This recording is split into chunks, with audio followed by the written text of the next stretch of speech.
What up, peeps? Tony Baker here, back with another movie review. This time I'm reviewing Scream 6. That's right, Scream 6. We're following Ghostface yet again as the four survivors from the last murder spree in Woodsboro. They moved to New York. Now Ghostface is out there to wreak havoc yet again. Now, first of all, Woodsboro is a dangerous city.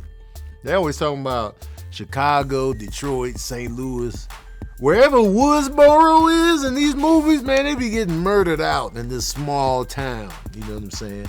Sam is back from the first one. Her little sister, who blew up on Wednesday, she's back again. All the survivors come back yet again for another Scream. Courtney Cox is back. This is like the 6th Scream movie for her. She's been in all of them. So she's just like, yo, I'm the face of this now. Nev Campbell's like, I'm out. Courtney Cox was like, man, I ain't got nothing else going, man. Let's get it, shorty. It's funny. I feel like the actress that plays Sam, Melissa Barrera, I feel like she stepped up her performance in the second one. Like the first one, she's a little stiff, a little dry. You know, the actress that plays Wednesday, I feel like she just mopped the floor with her performance-wise in the last Scream 5. But now I feel like she juiced it up a little bit. She's like, all right, let me show up, just like you showing up. And I felt like it was a better dynamic between them as sisters in this one. They promoting this movie as like Scream in New York. New York, they in New York, son. Word is born, son. Like Scream, Ghostface, he got Tim's on, he's pigeon-toed, he got one leg up, you know what I mean? He got a Wu-Tang symbol on there. The rapper Ghostface Killer plays Ghostface in this one because they in New York, son. Staten Island, son. Word to my mother, man.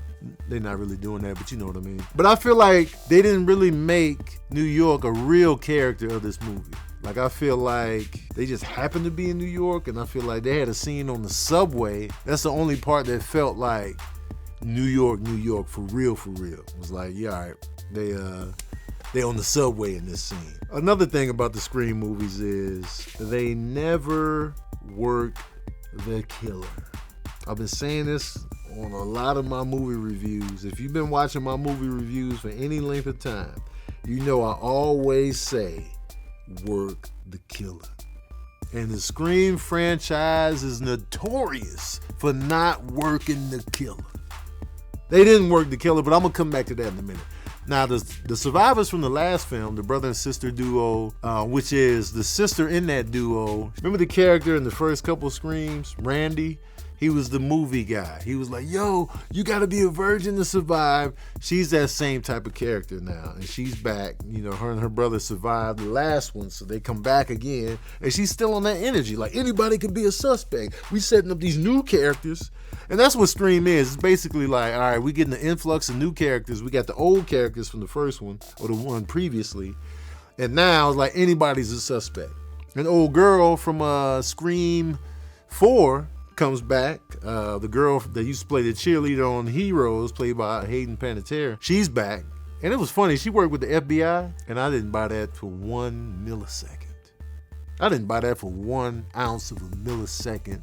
Like, you really working for the FBI? You got on your little leather jacket and she's a grown woman, but she looks like a baby. Hayden Panettiere has a baby face. It was like, you really work for the FBI, and you've made it up the ladder this quick in a short amount of time, and you the FBI dressed like, I ain't never seen an FBI agent dressed like that casually. The FBI be like, yo, they be having the suits on, and they be posted up, pantsuit, you know what I'm saying, shirt, pantsuit, boots. I was like, I ain't buying the FBI. But back to the work and the killer, man. They would sock out Ghostface and just leave him there. They would knock him down, you know, get him to fall, hurt him, and then they would never complete the work. And sometimes they would outnumber Ghostface, and they would still just, we knocked him down, we gonna run. No, man, work the killer. And you hit him over the head with a popcorn machine, finish the work. That's what I want to see in Scream 7. Because they're going to make another one. These movies keep making money. This movie had the highest opening gross of any Scream film. Now, we're not, accounting for inflation, but this movie is going to gross over $100 million. It's going to gross more than the one before it. So it's like, yo, there's still legs on this franchise, so they're going to make another one. I need the killer to be worked. That's what I want from these movies, man. Work the killer. Scream 7 Work the Killer. And in these Scream movies, man, and pretty much horror and slasher movies in general, the mourn time is quick as hell. Like the slasher mourn period is just minutes. Somebody lose their girlfriend and then they find in regular the next day. The next day, the only people that truly mourn in slasher flicks are the killers. Those are the ones that truly can't let go of the pain. They can't process the pain. They obviously can't let it go. That's why they started killing everybody else, because they still holding on to the pain.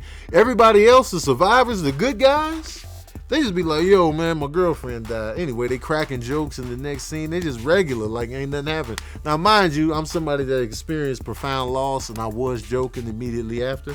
And it is a coping mechanism.